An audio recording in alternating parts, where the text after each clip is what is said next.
Welcome to the continuing learning group, and I'm delighted today to welcome back one of our, the founder,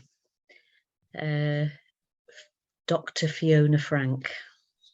I'm just going to clear up my, move my jacket that's annoying me there.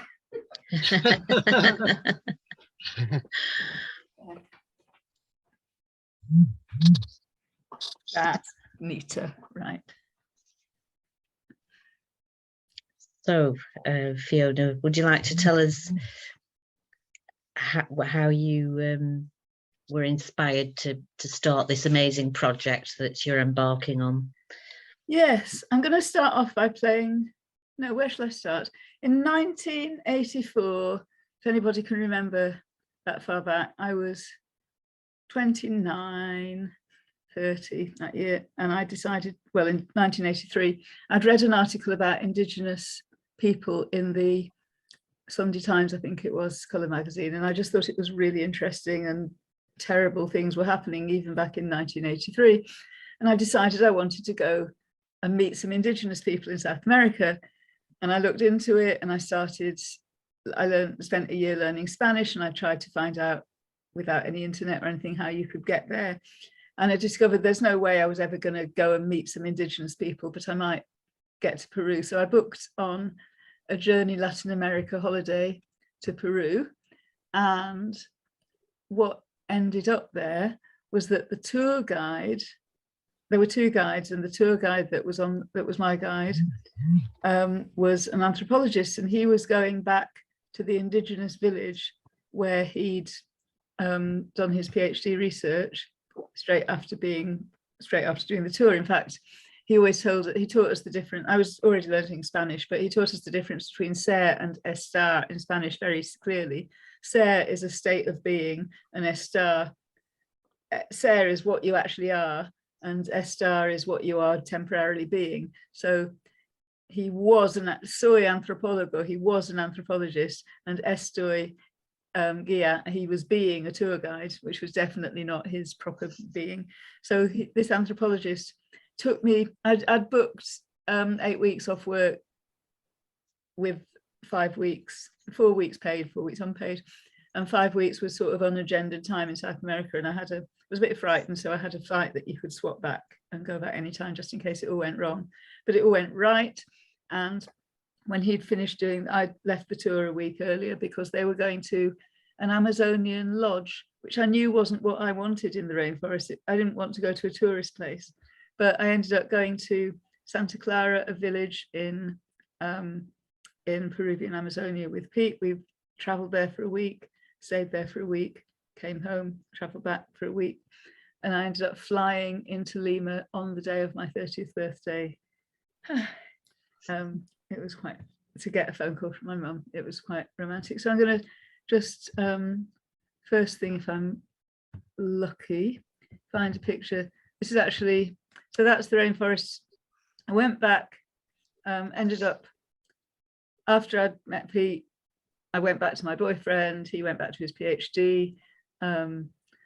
I left my boyfriend because he didn't want children. I went all around interviewing people about who did want children. I interviewed Pete as one person. I ended up getting married to my currently ex-husband and having Anna, who is this little girl in the picture. So years later, me and my ex-husband split up, and Pete and I ended up going back to the rainforest, and we took Anna, who was then 3. So that's the village where we went. I haven't got lots of pictures. I'm not showing you loads of pictures of where we went. But I had a long on and off relationship with Pete, which finished our relationship. It was very stormy and on and off, and we hadn't seen each other for 10 years when I found out that he died last year. So that was me and Amazonia. So I had a long relationship with Amazonia and with an anthropologist. And then I also had when I first met Janet in the continuing learning program in educational research, in continuing ed at Lancaster Uni, I think it was one of the times when I just got back with Pete or was trying to work out what I was doing. She was very helpful. I used to use her as a kind of confidant. So we've been mates, me and the continuing learning programme and Janet have been mates for a long time through all of this. So then I carried on at work, and I gave up my job and did my PhD that you all know about, because I've talked about that here as well, and worked for years in Scotland organising events for the Scottish Jewish community, which was very tied up with my PhD. And I also live in Lancaster co-housing. I will show you where I live now. I'm in Halton, and this is the River Loon.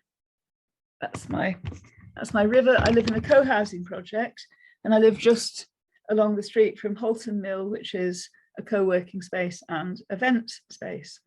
And I was, as well as working in Scotland, I also was the part-time operations manager of Halton Mill for many years until I retired in 2019.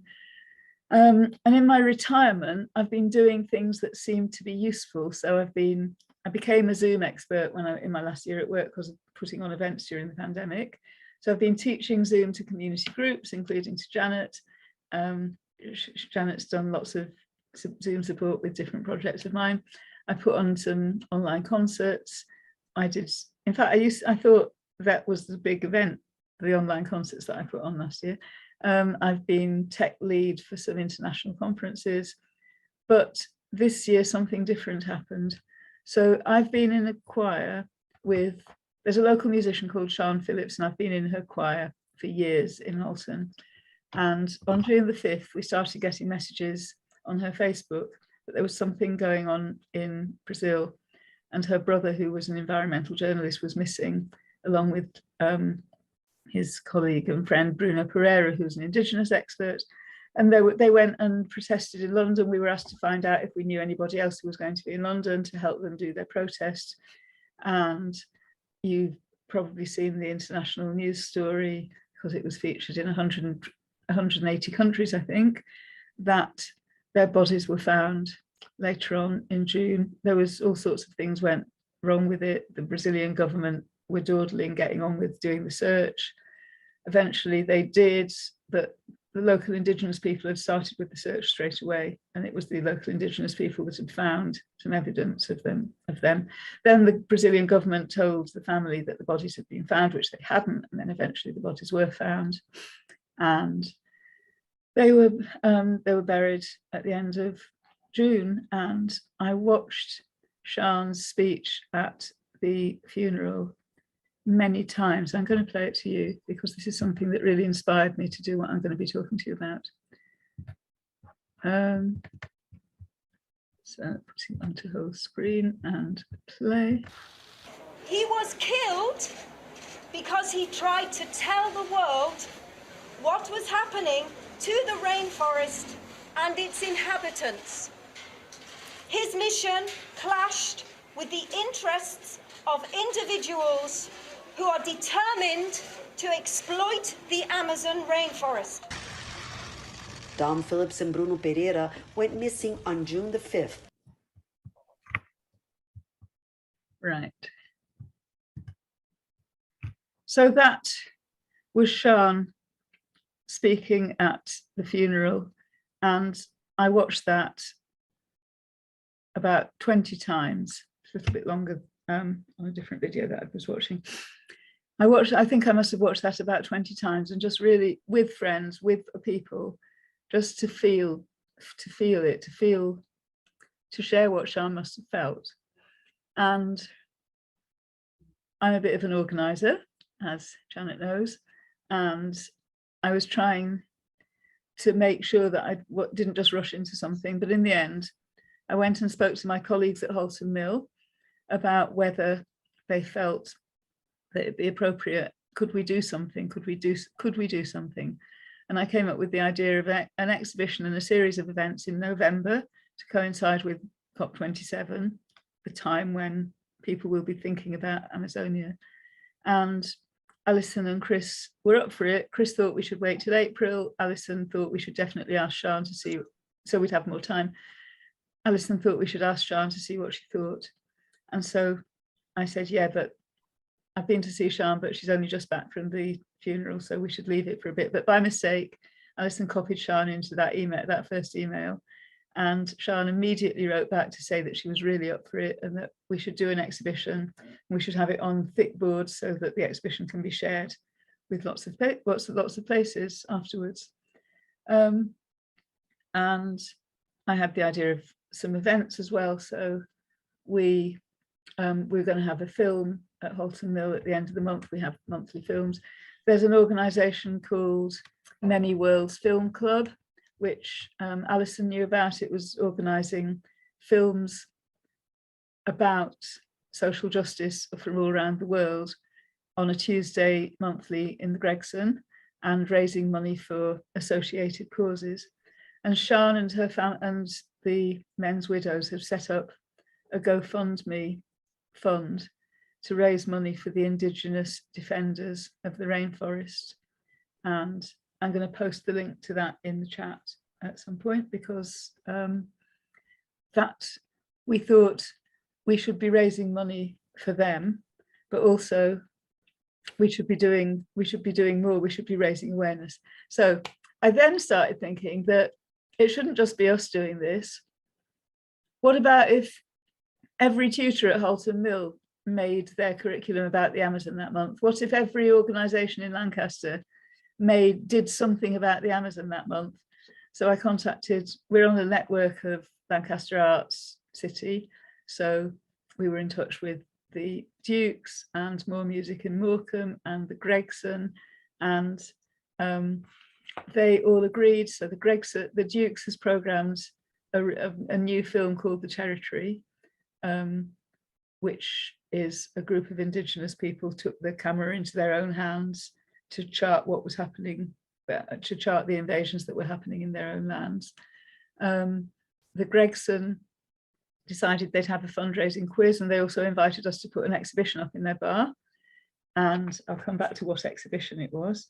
And More Music in Morecambe got in touch to say that they were programming a dance performance. It's a youth-led fusion music and dance project based in Oldham, who are coming to play. And then we got in touch with the Good Things Collective, which is an arts project in Morecambe, and they are putting some activities on for teachers and for the community so that they can get kids and adults to make 3D leaves and flowers, to make an Amazonian montage in their own spaces. But also we've put in for a grant, which if we get the grant, we're going to turn all those leaves and flowers.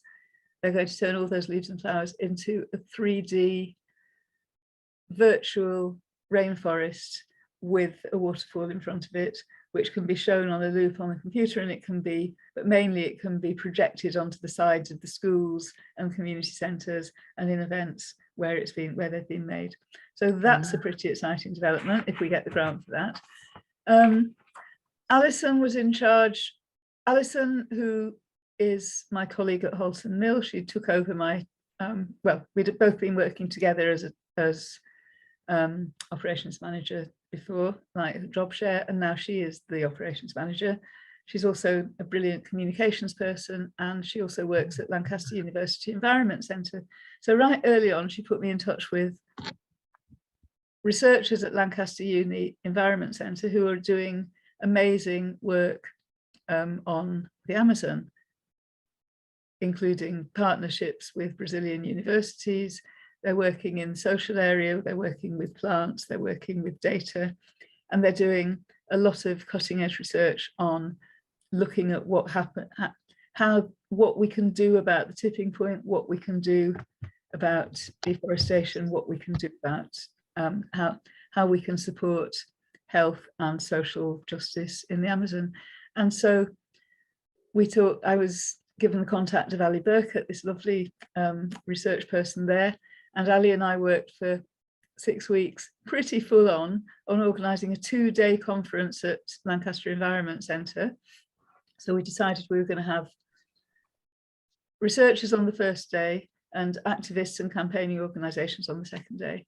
So she's got some fantastic speakers on the first day talking about Brazilian biological data scientists talking about what is the tipping point, why should we care about it? What can be done about it? And James Fraser's talking about reclaiming Indigenous lands. There's Mariana Fonseca Brava is talking about decolonializing Amazonia. So Amazonia is split into many countries, and all of those countries have geographical boundaries that are completely irrelevant to the indigenous people that live in them. They have political systems that, if your indigenous group spans a border, then you're going to be under a completely different political system than your brother or your cousin or whatever it is, and it makes no sense. And then there's a language issue. People have their first languages, and then if they want to communicate in the language of the state, it might be Spanish and it might be Portuguese, and those are colonial languages anyway, and they're not relevant, but obviously they're the ones you have to use. But it's very, she's going to be talking about those issues. She works in the in LICA, the in environmental humanities. And then Victoria Frausin, who some of you might know from Lancaster Sewing Cafe, who's from the Amazon as well, is going to be talking about the activism that she's been involved with in Colombia. So we've got a really beautiful day on the first day. And on the second day, we've got Cool Earth, Greenpeace and Survival International talking about the work that they, well, Survival International and Cool Earth are going to be talking about the work that they do, survival with uncontacted tribes, Cool Earth with contacted tribes, providing cash to support people to live in the way they need to live. And Greenpeace is going to talk to us about what we need to do over in the north to save the rainforest. We can't just say they need to change things. We need to stop needing a new mobile phone every year, which means that the mining still has to happen. We need to stop the trade in illegal drugs over here. We need to stop our consuming. We need to look at what we eat in order to stop, in order to cut down on deforestation, in order to cut down on having to deforest the rainforest to make soy, to grow soya to feed livestock, all of that stuff. In the afternoon, we've got a roundtable with journalists who work in the Amazon, looking at how it's had to change after the murders of Dom and Bruno. And at lunchtime, we've got a presentation with an Indigenous woman called Dr. Nelly Marubo, who's going to speak about, in Portuguese, with an interpreter by Zoom from Manaus, talking about what's happening in the rainforest, the importance of preserving the forest from the perspective of her people. So what's the exhibition and how did all the connections happen? So I'm going to talk about how on earth I met Nelly and a little bit about the exhibition. I'm going to share next, I think, what I'd like to do is, I'll just, oh yes, here we go. I'm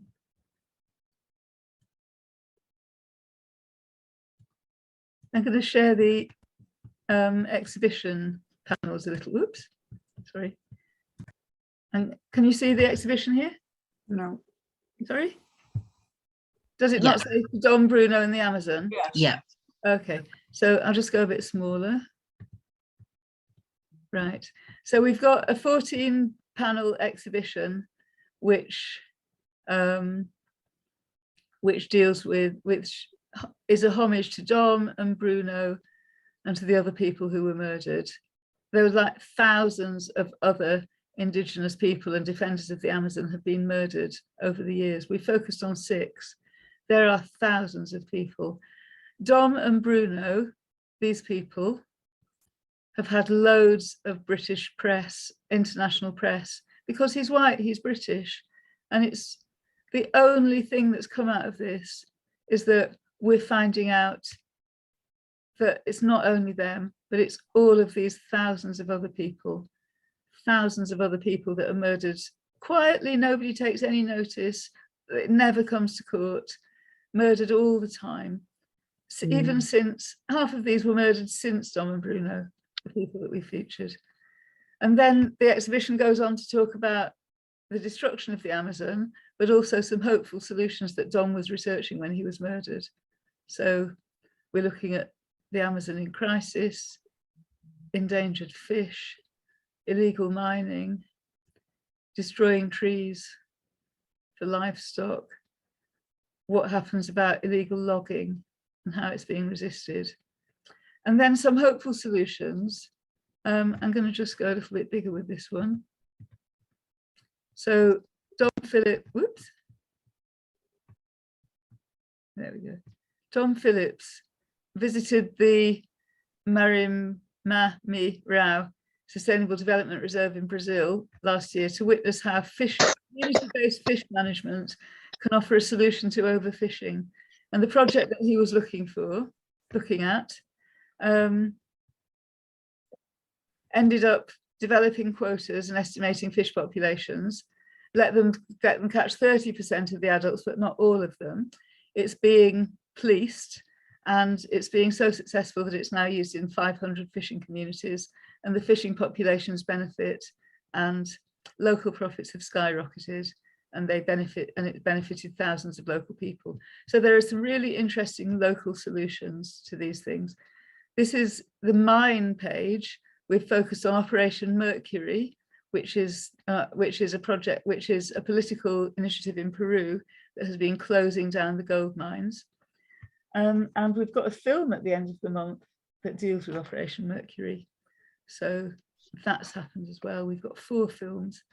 Giving Cash Without Conditions, Cool Earth is a UK project which has been supporting Indigenous people by providing cash. So they were first approached in 2008. A local logging company wanted to take over their trees, and of course they needed money. So they said, let's just sell the trees and take the money. But Cool Earth instead have managed to change that so that they didn't get rid of the logging concession, and they're able to still have the cash. As Cool Earth says, I'll just enlarge this one as well. This exhibition will be on at Halton Mill, and it will be available on our website from the end of the month. Less than 1% of the 600 billion plus invested to fight the climate crisis trickles down to Indigenous people and local communities. When money does reach them, they are often told what to do by people thousands of miles away from their rainforest home, of course. So why not just give them the money and see what happens to it? Will they spend it on drugs? No, they'll spend it on medicine and food and clothes. What can we do? So we started looking at what we're learning and what we can suggest that other people do. So write to your MP, think about, look into your pensions and investment, be mindful of what you buy, eat less meat and dairy, get savvy with your tech, don't just buy a new mobile phone, talk about people, look out for Dom's book, How to Save the Amazon, ask the people who know, support the campaigning organisations and donate to the fundraiser. And then this is the thank yous, and this is the campaigning organisations working in the field. There's lots of them, but Survival International, Greenpeace, Cool Earth, World Wildlife Fund, Global Witness, Minority Rights Group, Reporters Without Borders, and loads more organisations. So that's our finished exhibition, but exhibitions don't just come from nowhere. I had this, when I went off on holiday this summer with no exhibition planned at all, we'd been in touch with the academics and the campaigning organisations, and we'd asked them to come up with some ideas for what the exhibition should look like and which bits of it they'd like to write. And they all said, yeah, we'll write it. But I was getting a bit worried because what I am not is an expert in any of that stuff, neither in putting together exhibitions nor in the topic area. So I had an idea that I would engage a PhD student with money for this project. I have just spent the money that was needed and assumed the money would come. And I've asked for contributions from various organisations. The Continuing Learning Group has contributed towards the organisational cost of this project. So have Sean's choir, so have several businesses at Halton Mill. As I said, we're waiting for some grants. And I have been for years selling the art of my aunt, Hannah Frank. I came and did a talk about her in the Continuing Learning Group a while back. And I made Hannah Frank prints available half price to our fans during September with one free one, and I've managed to give £800 of proceeds from print sales to this project as well. So whatever needed paying for, I've just thought that I might as well pay it. So I thought, I can't do the exhibition.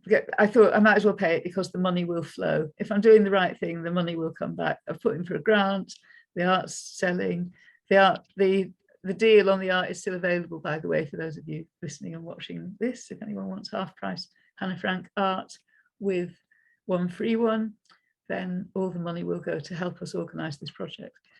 So I was going to pay a PhD student to manage the exhibition process because it was way beyond me. And then I've set up a contact group that you can sign up to on our website. And one person that dropped her contact name on there was Dominic Davis, and Dominic Davis I knew already was Dom's niece, and Dominic and Rhiannon are both, who are sisters, are Dom's nieces from his first marriage. They're postgraduate students in very relevant subjects, environmental humanities and criminology with an environmental element. And they both volunteered to come forward and work on the exhibition. And Alison, who's my communications expert, said she'd helped to edit it, and she's ended up driving the whole thing. I think they've all worked full-time on it for the last month and haven't done any of their PhD or full-time or other jobs or anything for ages. And I ended up having to get Alison some flowers in the end because she just put so much work into it. But the exhibition, the exhibition that I just showed you looks amazing and finished, but it's been so much work we've got. I'm going to flash back onto it. We've got the, just now I've talked about where it came from. There was no exhibition a month ago, okay? So I have learned how to get credits for photography, how to contact the agents.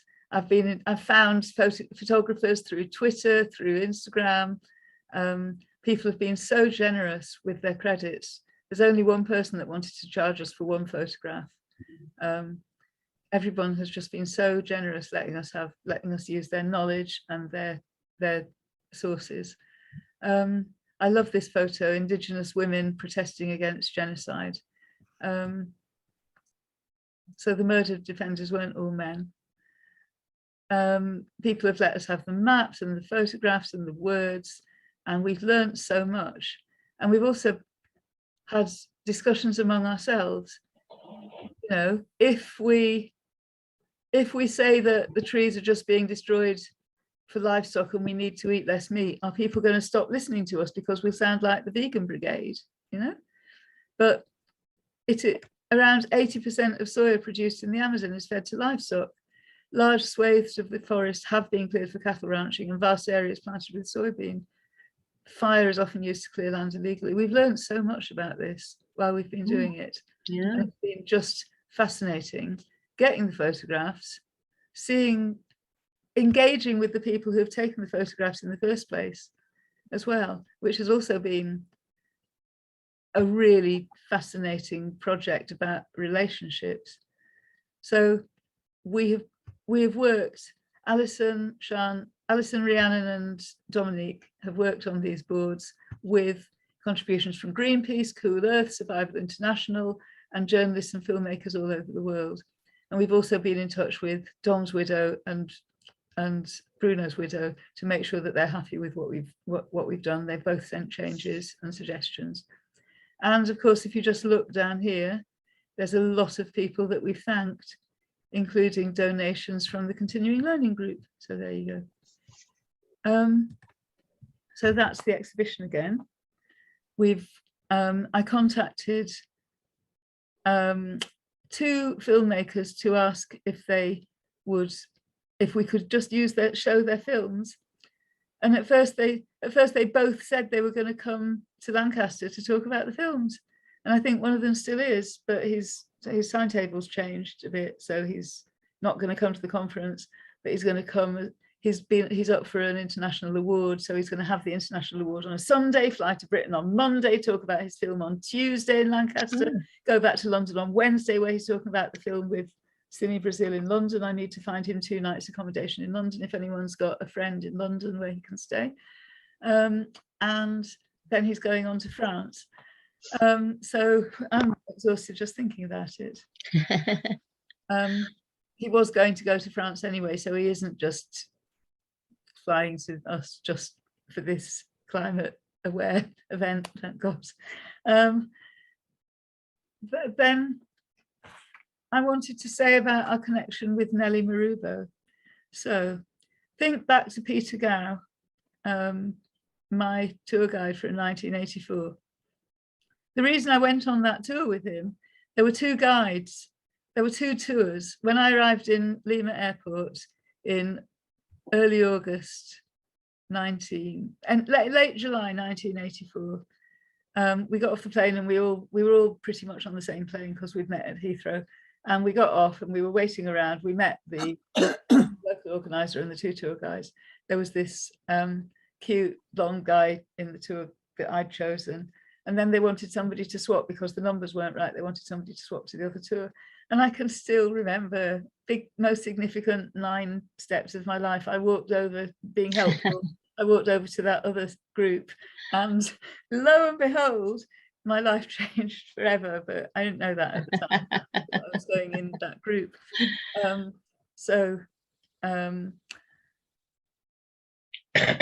Last June, I got a call to say that Pete had died and they'd wanted to invite me to his funeral, but they couldn't because they didn't know my surname. And I went to some Zoom memorials instead, and I made some really good connections with his friends there on these Zoom memorials. I could just tell there were 2 or 3 people who were just talking in a way that I really got, and I contacted them through the Zoom chat, and we ended up having lovely WhatsApp chats and meeting often. I went up to Scotland to meet his best friend, his oldest friend, and the other friend who had called me to tell me about the funeral, and another friend who I'd met through the Zoom. And we spent a weekend in Dundee, and I went back in the summer and spent a week there and met some of his old colleagues, and ended up actually meeting an old friend of Pete's and enrolling on a therapeutic memoir writing course that she was running, which has been really useful. So I spent a bit of time, sort of downtime last year, writing about my about the times that I'd had with Pete. And then I got invited in early July, the 11th of July, I got invited to a live memorial event that they held a year after his death, and it was in Wales, in the Llynlleth. And I went to that. I'd met 3 of the people years ago, but I didn't really know anybody. They didn't really know me. And I thought I would try and go and be quite quiet and try and sort of just listen and be there and not be too much of a pushy person in that group, because it was all Pete's friends and they all have relationships with each other, and I didn't know them, and I was a person coming from outside who had had a long relationship with Pete, but we'd never hung out with each other's friends. We'd always gone off to different places together. And so, as you may imagine, I was talking to a friend the previous week when I'd gone to stay in London, and I said, I'm going to try and just be really quiet at that weekend. And my friend said, yeah, good luck with that, Fiona. Because I started to plan these events, these Amazonian events, and Pete was an anthropologist working in Amazonia, and most of the people there were anthropologists, and many of them had been working in Amazonia. And the house was the house of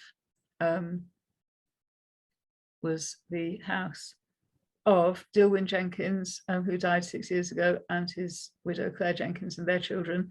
And Dilwyn Jenkins wrote the first rough guide to Peru, and he'd spent many years supporting the Ashaninka people in Peru.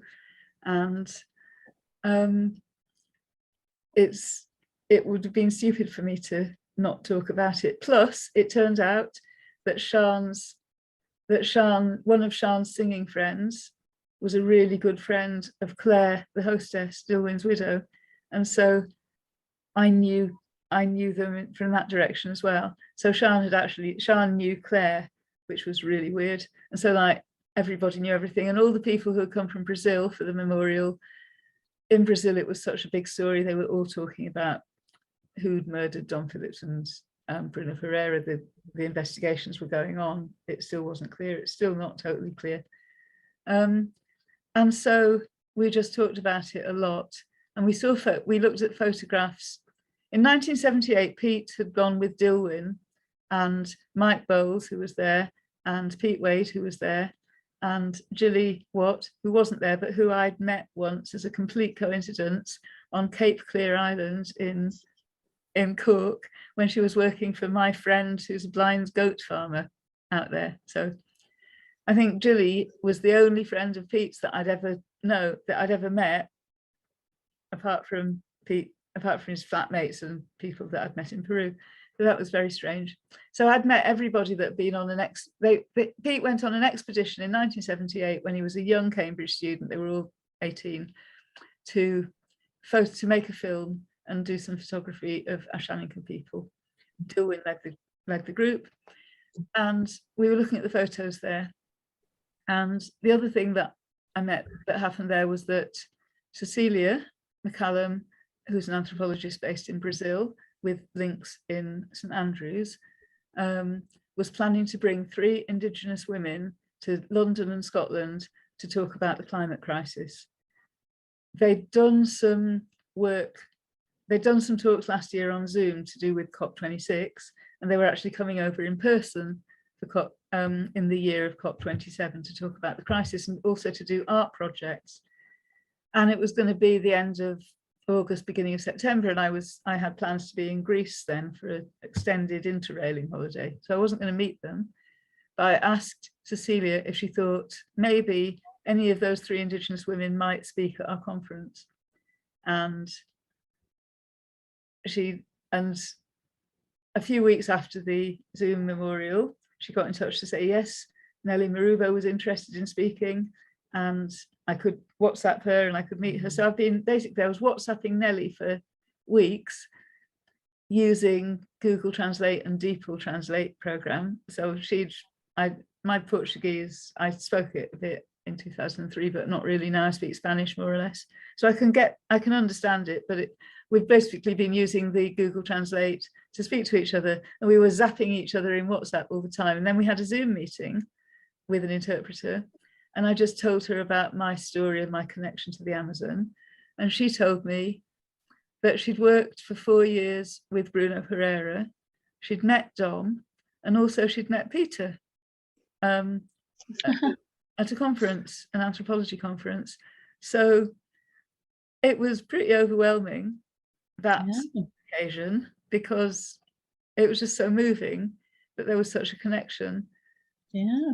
Really kind of unbelievable, because it's not a coincidence that she'd met Pete, because I met her through Cecilia, but it's a bit of a wild thing that out of all of the Indigenous people that might turn up in that way, she's worked with Bruno and has met Dom. So she's speaking at your very first talk on Wednesday, the 2nd of November, and her talk is in Portuguese with interpreting, and it's called, in English, it's called Social Relations Between Humans and Non-Humans, Indigenous Ways of Understanding the World. And if you're any good at Portuguese, you'll notice, or even if you're any good at logic, you'll notice that that is not a translation of the Portuguese, because the Portuguese very obviously says political and social relations between the Nauavo and the exterior, so, and the outside world. So she is going to, I talked for a long time with Cecilia about how we were going to translate that, and Nellie will explain what she means. But there's an interesting thing with language. If you're talking about Indigenous ideas and Indigenous ways of knowing, probably the colonial languages won't work for it. Probably you need to have a different language that uses some different words that work for the concepts that you're going to want to talk about. And that might be something that I'll come back and talk to you about in 2 years' time, because I'm currently learning and doing intensive Portuguese with a view to going and studying linguistic anthropology in Brazil in 2 years' time, in my 70th year. So you heard it here first. I'll come back and I'll tell you what I found out in 3 years' time, maybe, or not. It took me a long time because of having to sail there, so I might not be back by then. So Nellie and 2 other Indigenous women were going to come to London and Scotland at the end of August, beginning of September, to talk about the climate crisis and do art projects. And I was meant to be in Greece, but I'd booked an interrail holiday to write my memoirs again, to carry on with this memoir writing project that I've been doing. And by the time it came to it, I have no interest in writing the memoir. I'm living my memoir now because Pete is right in my life again. He's brought me all these people somehow into my life, so I need to get on and organise the festival. Whether he's dead or not, I can't be writing about the past just at the moment. So I cut short my trip, cancelled the week in a French cottage in the very middle of France that I booked, still went to Greece, where I met a whole load of really interesting people who made me realise that there'll be international interest in our conference. It won't just be for Lancaster. It's so relatable. There's absolutely no reason why an institution can't have an institutional membership of this conference, set up a group of people who are going to learn together, get a downloadable copy of the exhibition, and just spend the week, get some nice Brazilian food together. And that's what I realised, that's what I learned when I was in Greece. So just have to get on and make that happen now. I've got a month to make it happen. Don't see why I can't. And so having cut short my trip, I came back to London. And as I came back, sails back from Greece to Italy, got the train up from Italy, stayed in Milan first night, got all the way from Milan to London second day, but not till 8:30. So I missed the talk by Olimpio Guajajara at Second Home on the Thursday night. But on the Friday, Nellie and the 2 other Indigenous women and Cecilia had arranged to go to the Survival International offices in London and meet Olimpio Guajajara, who's one of the Guardians of the Forest, who was featured in the film that is going to be shown at the end of the month. And Sian decided to come to London for that week to meet. So she went to the event with Olimpio and she came to the Survival International offices with, and I ended up going to that as well, to meet 3 Indigenous women. We already know that Nellie had met Pete and Dom and Bruno. What I didn't know was that Fran, one of the other Indigenous women, had just come back from a week in the forest with Dom's widow. Oh, wow. So I don't understand how that happened, that like everybody in the world is connected, or Pete has brought me to all of these people, like, Yeah. or the whole thing is just flowing. But there was this absolutely beautiful, it was a quiet moment. There was no photographers. It was just in the offices of Survival International. And it was just such a beautiful meeting between Sian and these women. And Nellie gave me this, which I've been wearing ever since. And I've also got quite a lot of jewellery that she would like me to sell for some of her cousins to raise money for their studies. So that's another project I've got to get my head around somehow. And welcome help with. So we had this beautiful reunion in Survival International office, and everybody is connected. And that's, we then came back to Lancaster, and a couple of weeks later, Claire phoned me and said, I'm just packing up 16 photographs from the 1978 photography exhibition. They've got cardboard frames, but they look okay. There's 8 black and white and 8 colour. And I thought, okay, fine. I wonder where I'm going to put them up. And then they arrived, and they're absolutely beautiful. They're the most fantastic photos. We paid to get them all mounted in glass frames because they just had to, really. and they're now part of an exhibition that's up at the Gregson. Oh, It's up at the Gregson now until the 7th of December, and they serve food there, and it's the most beautiful exhibition of 16 photos. There's a visitor's book, and I'm just really happy that this has happened. So I'm surrounded in Lancaster with Pete's photos, and then my niece got me some interpreters, because obviously I needed some interpreters, so she found me 5 interpreters that are going to, we're paying Nellie, we're paying our interpreters a stipend, not the normal hourly rate, but a stipend, so that we've got interpreters for the conference. And I've got 5 interpreters, and one of the interpreters' sons is an award-winning Brazilian artist, and he said, she said, would I like an exhibition of his engravings of Yanomami body art? So I'm just going to try and find a picture of that. So I went, no, we haven't got anywhere to put it. I don't know what we're going to do. How can we possibly have Yanomami body? Where can we put it? And then it turns out that they're going to be shown. I'm just going to share my screen and show you. So this is an example of the art, if you can see that. This is an example of the art, and he's a Brazilian visual artist whose soul is profoundly connected to identity causes of Indigenous and African peoples. Graduated in the Fine Art School at Bahia, where he learned and mastered the engraving technique and developed research on the use of rocks used as wood engraving matrices. The Yanomami series was made for the exhibition Sights of People That Re-Exist in Us, inspired by the book Skyfall by David Kopinawa, who's a Yanomami leader. And he was inspired by portraits of Indigenous people. And as part of this exhibition, we've also got an information panel about the state of the Ashaninka people and how they're living now, and where the dangers are.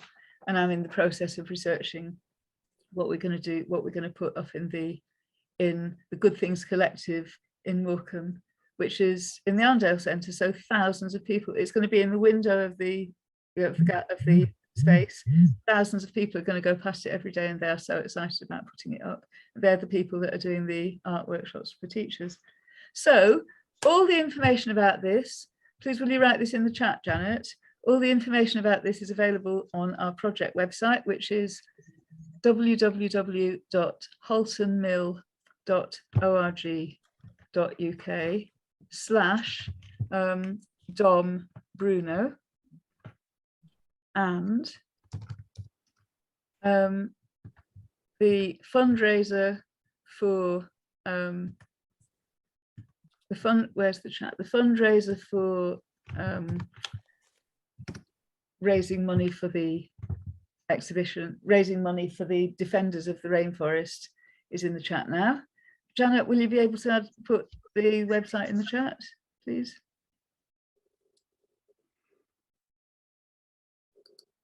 haltonmill.org.uk/Dom. What's in the chat? I can't see it for some reason, but can everyone else see it? I can see it. Excellent. Okay, just I can't see it then. Oh well, never mind, as long as it's there. And what else? Somebody's got their hand up. And the final thing is we're launching the exhibition on Sunday the 30th of October at Halton Mill at 5 o'clock in the evening with Brazilian food and Brazilian music. It's completely free and you're all invited.